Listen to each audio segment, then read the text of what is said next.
I was living what I thought was a pretty decent life. My name's Jason, and I'm a 35-year-old graphic designer married to a woman named Sarah for the past 10 years.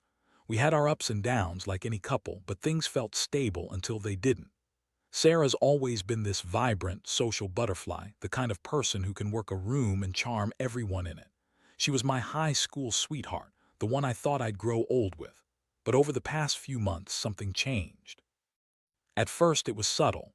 Sarah started coming home late from her book club, which morphed into vague excuses about working late or meeting friends.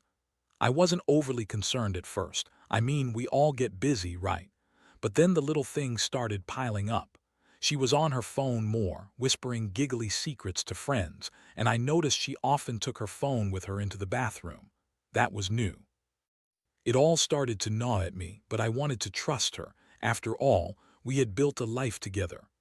One afternoon, I was cleaning up around the house and stumbled upon her laptop open on the kitchen table. I don't normally go snooping, but it was sitting there wide open and curiosity got the best of me. I glanced at her email and my heart sank. There it was, a flurry of messages with her high school crush, Matt.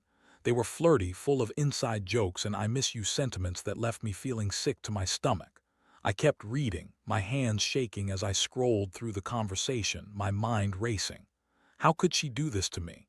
It didn't take long to piece together the puzzle. Sarah had always spoken fondly of Matt, reminiscing about their high school days. I dismissed it as harmless nostalgia, but reading those emails felt like someone had plunged a knife into my gut.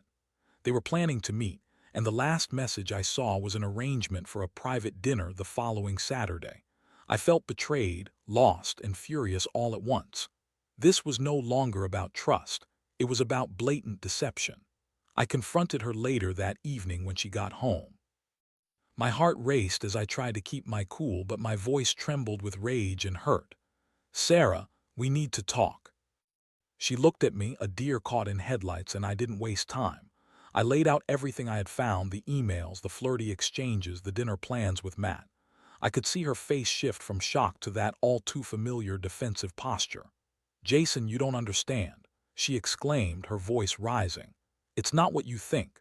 We were just reminiscing about old times. It doesn't mean anything." The excuses flowed like a river, and I could feel the anger bubbling inside me. She was lying through her teeth, trying to downplay everything as if I was some fool who couldn't see through her bullshit. I felt a storm brewing inside, a whirlwind of disbelief, hurt, and betrayal. How could the person I trusted the most turn around and stab me in the back like this? As she continued to talk, trying to explain away her actions, it became clear she didn't even realize how deep the wound was. I was no longer listening to her. I was trapped in my own thoughts, replaying memories of our life together, all of which felt tainted by this new reality. For the first time in our relationship, I began to question everything. Was it always like this and I was just too blind to see it? Did the love we built mean anything, or was it just a facade? The emotional impact hit me like a freight train, and I could feel the walls closing in. I wanted to scream, to hurl the laptop across the room, to make her feel the pain she was putting me through. But I didn't. Instead, I just stood there, numb, grappling with the shock of betrayal while she continued her defense, oblivious to the emotional roller coaster I was enduring. I didn't know it yet, but this was just the beginning. I would have to navigate through the murky waters of heartbreak and anger, and my journey for redemption and clarity was only just beginning. The confrontation felt like a scene out of a movie, one that I never wanted to be part of.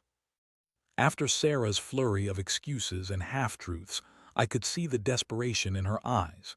She was trying to salvage something that was already broken beyond repair, and it made me feel even more lost. Instead of feeling victorious for having caught her, I felt hollow. Once the initial shock wore off, anger took its place, burning hot and fierce. I needed to know everything, not just the snippets she had shared in her defense. So I decided to do something I never thought I would. I began digging deeper into her life. I knew it wasn't right to invade her privacy further, but I also felt like I had to protect myself.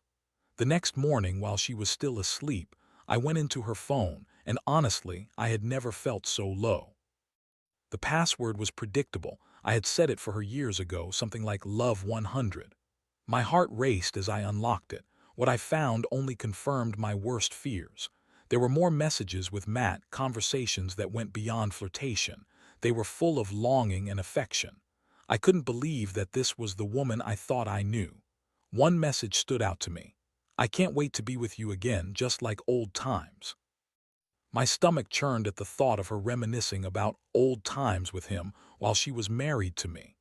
I read through their exchanges in a daze, each line feeling like another stab wound to my heart. It was a carefully constructed lie, and I had been the last to know. I started piecing together a timeline. They had been in touch for months, long before I had any inkling of what was happening. I felt like a fool piecing together memories that now felt tainted. Every time she had come home late, every time she had brushed off my concerns, it all started to make sense. This wasn't just some fleeting indiscretion. This was a full-blown affair, and I was on the outside looking in. The emotional turmoil swirled inside me like a hurricane, and I knew I couldn't stay in this limbo forever. I wanted to confront her again, not just about the flirty emails, but about the depth of the betrayal. I needed to make her realize that I wasn't just a passive participant in this tragedy. I was a hurt husband, betrayed by the woman I trusted most. That evening, as we sat across from each other at dinner, I felt a knot in my stomach as I prepared for another round of confrontation. I could hardly eat. My appetite had vanished completely. I couldn't help but notice how normal she looked, pushing her food around on her plate, completely unaware of the storm brewing beneath the surface. I took a deep breath and decided to ignite the conversation. "Sarah, we need to talk about Matt again," I said, keeping my tone even. Her eyes widened and she looked as if she wished the ground would swallow her whole. "Jason, I told you it was nothing," she replied with a hint of annoyance creeping into her voice. "But it is something," I insisted, my patience wearing thin. "You've been lying to me. This isn't just about some silly high school crush. You've been emotionally cheating on me for months." Her face fell, and for a moment I thought I saw a flicker of guilt, but it vanished as quickly as it appeared. "Why are you making a big deal out of this? It's not like I'm having sex with him or anything," she replied, her tone dismissive. The words hit me like a punch to the gut. So as long as there was no sex, it was okay. That's where she drew the line. I felt the anger rise in me. "You think that makes it better? You're sharing your heart with him while you act like everything's fine with us. How do you think that makes me feel?" She folded her arms, defensive as ever, her expression hardening. "You're overreacting, Jason. You don't get it. You haven't been there for me like you used to be. You're always working late, and I'm just trying to find a connection." Her manipulation struck a nerve, and I knew then that she would twist this whole thing to make herself the victim. It was infuriating and sad in equal measure. "You can't blame me for your choices, Sarah. You're the one who decided to betray our marriage. If you wanted connection, you should have come to me instead of running to Matt." We went back and forth like this for what felt like hours, each of us digging deeper into our own trenches. I felt trapped, like I was trying to reason with a stranger instead of the woman I loved. The emotional impact of the confrontation weighed heavily on me. I was angry, heartbroken, and utterly exhausted. As the night wore on, I realized that this wasn't just about her decision to cheat. It was about the fact that she didn't even see the depth of the hurt she had caused.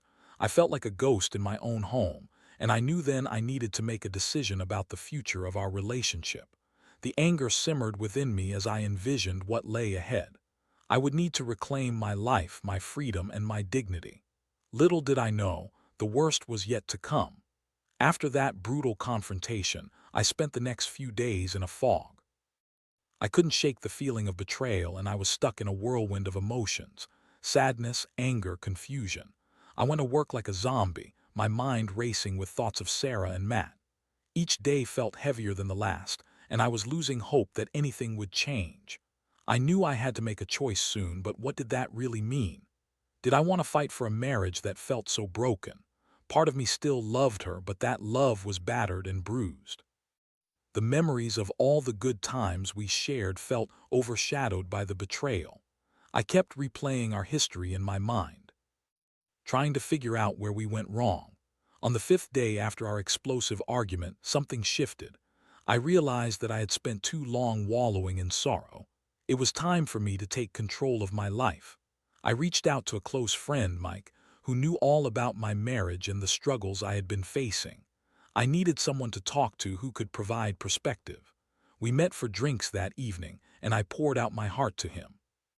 Dude, I don't even recognize my life right now, I told Mike, my voice trembling. I thought we had something real, but it's all a lie. She's been cheating on me emotionally or whatever she wants to call it. It feels like she just doesn't care. Mike listened patiently and gave me the space to vent. You deserve better than this, man. You can't waste your energy trying to fix something that's broken beyond repair. If she can throw away your trust so easily, can you really call her the woman you love?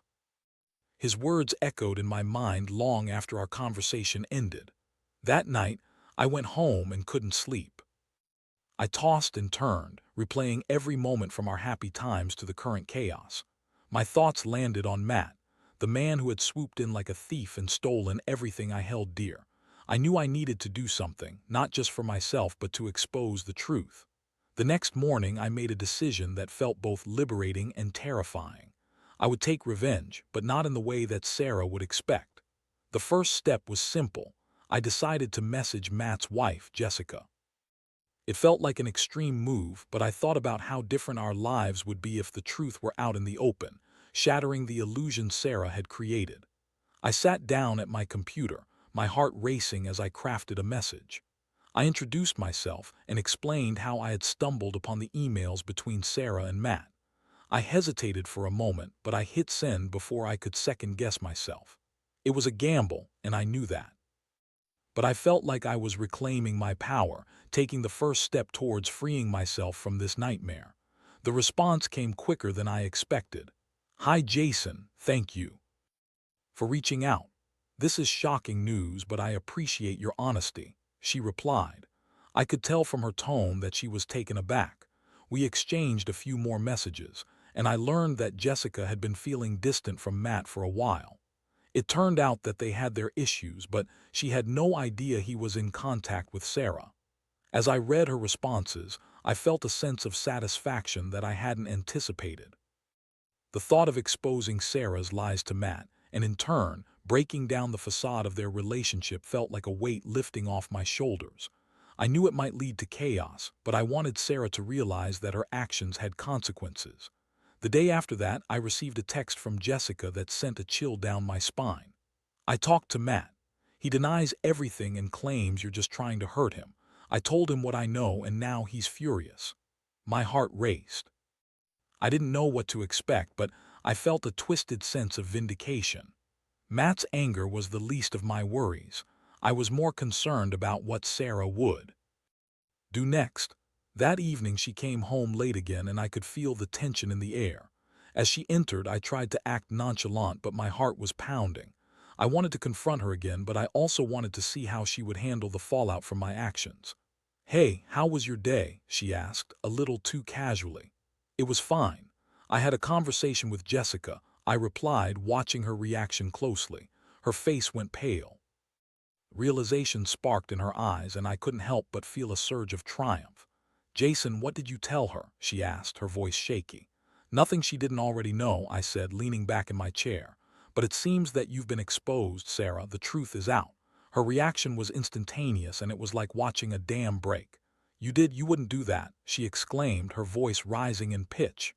"Oh, but I did." The ensuing chaos was something I never could have anticipated.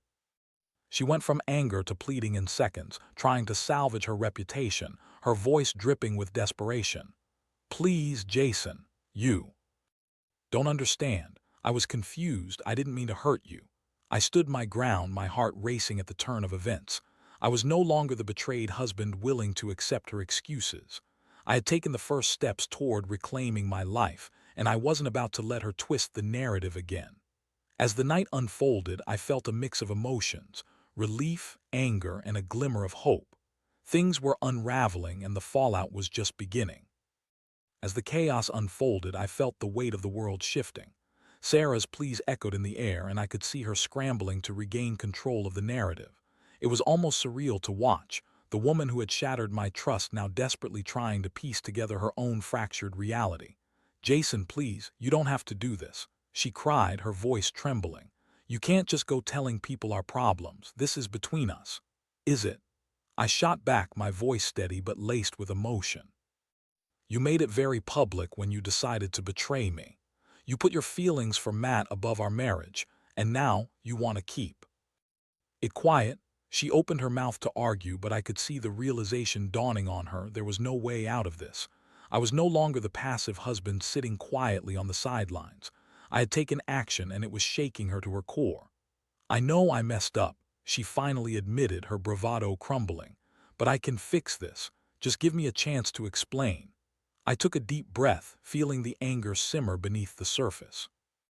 I didn't want to be the villain in this story, but I couldn't let her manipulate me any longer. "What's there to explain, Sarah? You've been lying to me for months, and then you had the audacity to act like we were fine when we were. You chose to go behind my back instead of talking to me." She looked at me, her eyes glistening with unshed tears, and for a moment I felt a flicker of empathy. But then I remembered the pain she had caused, and the flicker extinguished. "I won't let you twist this into something it's not. You can't blame me for your choices, Sarah. You made this bed, and now you have to lie in it." The confrontation morphed from one of anger to one of raw emotion. I could see her trying to find the right words, but they were lost in the whirlwind of guilt and fear. I felt my resolve strengthen. I could finally see a glimpse of the man I used to be before this whole affair shattered my world. "I am not the person you can manipulate anymore," I said, my voice firm. "You need to face the consequences of your actions. I'm not doing this for revenge. I'm doing it for my own sanity. I deserve to know the truth, and so does Jessica." Her expression shifted, and I could see the realization hit her like a wave. "You're really going to tell her everything, aren't you?" she whispered, almost as if the gravity of the situation had finally sunk in. "Absolutely. You have no idea how much I've lost," I replied. "I've been living in a nightmare, and I won't let you drag me down with you any longer." In the days that followed, the aftermath of my actions left me feeling like I was standing in the eye of a storm. I had exposed Sarah's affair, and it felt like the world was crumbling around us.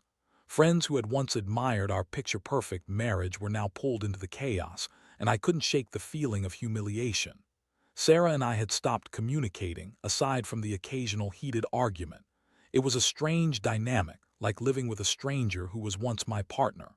She was hurt, angry, and defensive, and I was just trying to keep my sanity. I felt isolated, but at the same time there was a sense of liberation in finally standing up for myself. One night as I lay in bed, I received a text from Jessica. "Can we meet? I need to talk to you." My heart raced. I knew this conversation would be complicated, but I was prepared. I wanted to know what Matt had said and how he was processing everything. When we met at a coffee shop the next day, I could see the hurt in her eyes. "I had no idea, Jason," she said, her voice shaky. "Matt swore he wasn't seeing anyone else. I feel so stupid for trusting him." I felt a pang of sympathy for her.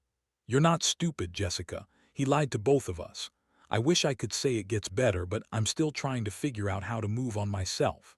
As we talked, I realized that we were two people caught in the same web of deceit, trying to untangle ourselves from the lies that had ensnared us. I felt an odd sense of camaraderie with her, a shared understanding of betrayal and loss. We discussed our respective partners and shared our frustrations, and for the first time since this all began, I felt a bit lighter. That meeting became a turning point for me. I realized that I wasn't alone in this journey, and I didn't have to face the fallout of Sarah's actions by myself. Jessica and I agreed to keep in touch, not as friends but as allies in a strange war. We both wanted to heal, and perhaps, in some way, we could support each other through the mess that had been made. As I left the coffee shop, I felt a renewed sense of purpose. I wasn't just a victim anymore. I was a man who was reclaiming his life. I still had a long way to go, and the thought of navigating the fallout with Sarah loomed over me like a dark cloud. But I was ready to face the storm head-on. The next few days were filled with tension. Sarah would try to initiate conversations, but I remained distant, keeping my guard up. I had focused on establishing boundaries, taking back my power, and it felt both empowering and terrifying at the same time. Then one night, everything reached a boiling point. Sarah confronted me again, this time desperate and more vulnerable than I had seen before. "Jason, I can't lose you. I'm sorry, I made a huge mistake. I'll do anything to make it right." I looked into her eyes and saw the chaos swirling within. "You don't get to decide what making it right looks like," I said, my voice steady. "You need to understand that this isn't just about us anymore. It's about the trust that's been shattered. I can't unsee what I've seen." She broke down, tears streaming down her face. I felt a flicker of sympathy, but it was quickly overtaken by my own hurt. I didn't want to be the villain here, but it was becoming clear that this wasn't something that could easily be repaired. "I'm not sure we can go back to what we were. I need time to think," I finally said, my voice tinged with sadness. Sarah nodded, and I watched as she turned away, the weight of her choices heavy in the air. I felt a mix of sorrow and relief as I realized that I was no longer the man trapped in a broken relationship. I was moving forward, ready to reclaim my life and find a new path, even if it meant letting go of the woman I once loved. The journey was far from over, but I was prepared to face whatever came next. The days turned into weeks, and the emotional fallout from Sarah's betrayal continued to ripple through my life. I spent a lot of time reflecting on our relationship, sifting through memories, and trying to figure out where things had gone wrong. It was exhausting, but I felt a sense of clarity emerging from the chaos. I was learning more about myself than I had in years. Jessica and I continued to communicate. Our conversations became a source of support for both of us, as we shared our struggles with the aftermath of our partner's betrayals. It felt good to talk to someone who understood the pain we were both experiencing. One day, she suggested that we meet again, this time to discuss what was next for both of us. I was hesitant but realized that I needed to talk to someone who truly understood. During our next meeting, we talked about the consequences of our partner's actions. "I don't think I can go back to Matt," Jessica admitted, her voice heavy with sadness. "I feel like he has shattered my trust completely. I don't even recognize him anymore." I nodded, feeling a pang of sympathy for her. "I get it. I'm not sure I can ever look at Sarah the same way again. It's like the person I loved has disappeared." We shared our fears about moving forward, and I realized I was not the only one wrestling with the decision of whether to salvage our relationships or walk away. I had thought about it constantly, weighing the pros and cons of giving Sarah another chance. But deep down, I knew that rebuilding trust took time, and I wasn't sure she was willing to put in the effort. "You deserve someone who respects you and your feelings," Jessica said softly, her eyes earnest. "I've been thinking, I don't want to be the reason you're stuck in a situation that hurts you.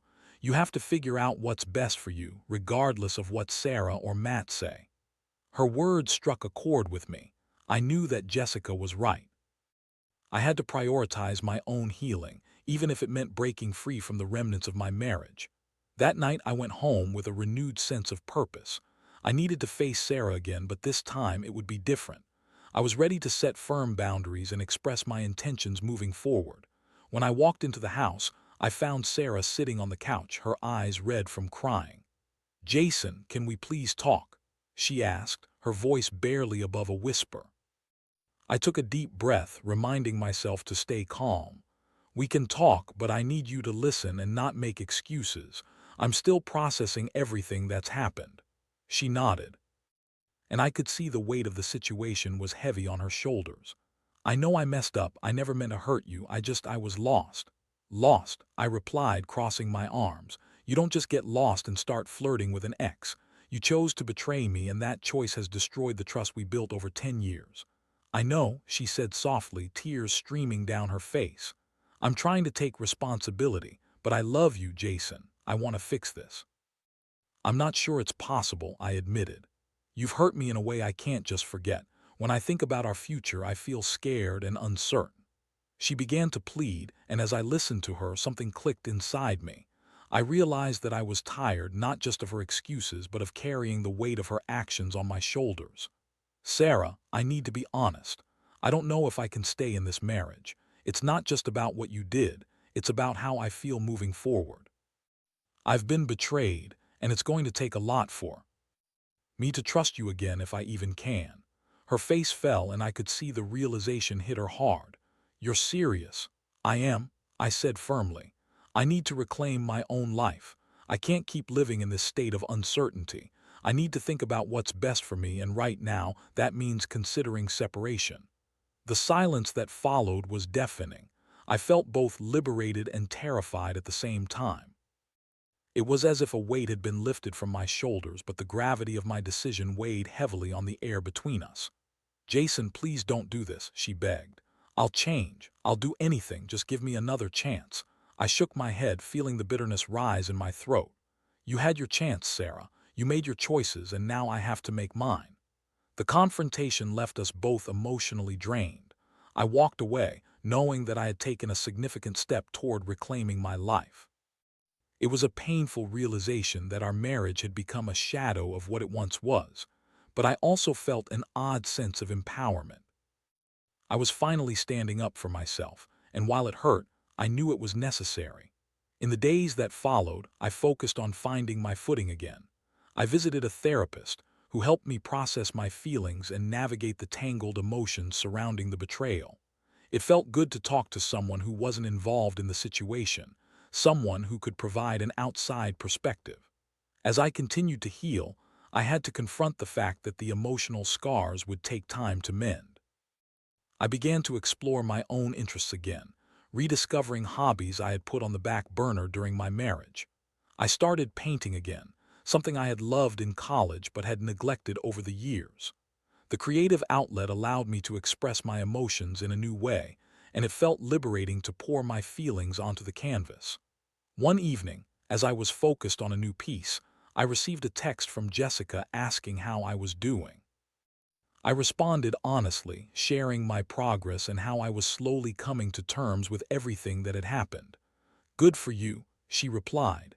You deserve to find happiness, whatever that looks like for you.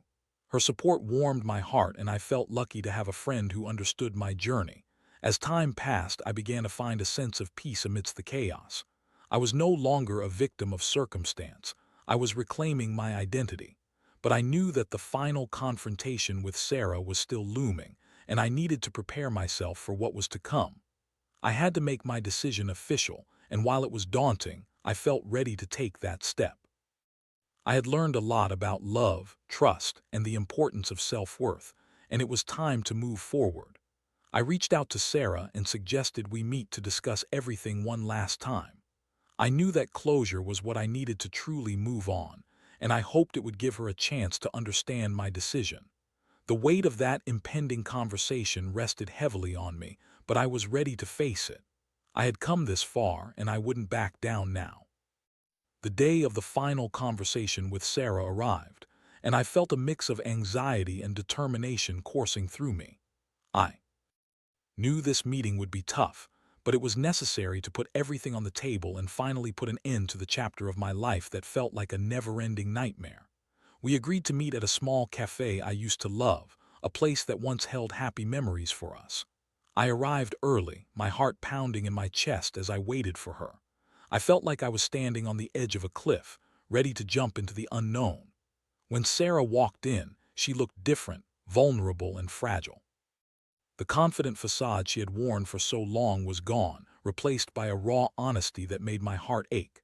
She sat down across from me, nervously tapping her fingers on the table. "Thank you for meeting me," she said softly, her voice trembling. I nodded, taking a deep breath as I prepared to lay everything on the line. I wanted to have this conversation to be clear about where we stand. I've spent a lot of time thinking, and I need you to listen without interrupting. She looked at me, her eyes wide, and all I could see was the remorse she'd expressed countless times before. I couldn't let that sway me. I had to stay firm. "Sarah, I can't keep pretending like everything is okay. What you did shattered my trust, and I don't know if I can ever look at you the same way again. I don't want to be stuck in a cycle of hurt and betrayal." Tears filled her eyes, and she took a shaky breath. "I know I hurt you. I can't take it back. I never meant for it to go that far. I was confused, and I thought I could handle it." "Confusion doesn't excuse betrayal," I replied, my voice steady but filled with pain. "I want you to understand how deeply this has affected me. I've spent years building a life with you, and now I feel like a stranger in my own home." She nodded, her expression shifting to one of desperation. "I love you, Jason. I know I messed up, but I want to fix this. I'll do anything, just tell me how." I felt a swell of emotion, torn between the love I once had for her and the hurt that lingered. Love isn't enough to fix what's broken. You've hurt me in a way that goes beyond words, and I don't know if I can ever trust you again. I've come to realize that I need to focus on my own healing, and I can't do that while we're still in this toxic cycle. Her voice shook as she pleaded, "But we can work through this together. We can see a therapist. I can show you I can be better." "I appreciate you wanting to work on things," I said, my heart heavy. "But at this point, I need to prioritize my own well-being. I've been carrying this pain for too long. I don't want to keep dragging this out if I know deep down that it's not working." The silence that followed hung in the air like a thick fog. I could see the realization dawning on her that I was serious, that I had made up my mind. With a shaky breath, I continued, "I think it's best if we separate for now. I need time and space to figure out who I am without you." She looked shattered, and for a moment I felt a twinge of guilt, but I reminded myself that this was about me reclaiming my life. "I don't want to hurt you, Sarah, but I can't stay in a relationship that feels like a constant reminder of the betrayal. I need to heal, and that means taking a step back." She nodded, tears streaming down her face. "I understand. I'm so sorry for everything. I never wanted to hurt you. You deserve so much better than what I gave you." As the conversation drew to a close, I felt a weight lift off my shoulders. This wasn't how I wanted things to end, but it felt necessary. I had taken control of my life, setting boundaries that I hadn't known I could enforce. We parted ways, each of us carrying the emotional scars of what had transpired, but I felt a strange sense of peace washing over me. I was finally free to explore my own path, free from the pain that had consumed me for so long. In the days that followed, I poured myself into my work and my art. I began to rediscover the person I had lost in the chaos of heartbreak. I surrounded myself with friends and family, rebuilding the connections that had been neglected during my marriage. I began to feel hopeful about the future, realizing that I was stronger than I had ever given myself credit for. The journey ahead was uncertain, but for the first time in a long while, I felt like I was moving toward healing. I was learning to love myself again, embracing the idea of finding happiness on my own terms. I reflected on my experience and recognized that betrayal can be an opportunity for growth, even if it doesn't feel that way in the moment. I had learned the importance of self-worth, the necessity of setting boundaries, and the power of reclaiming my own narrative. If there was any advice I would offer to others in similar situations, it would be this: don't be afraid to stand up for yourself. You deserve love and respect, and if someone betrays that trust, don't hesitate to prioritize your own well-being. Life is too short to stay in a relationship that doesn't serve you. Allow yourself to heal, to grow, and to move forward.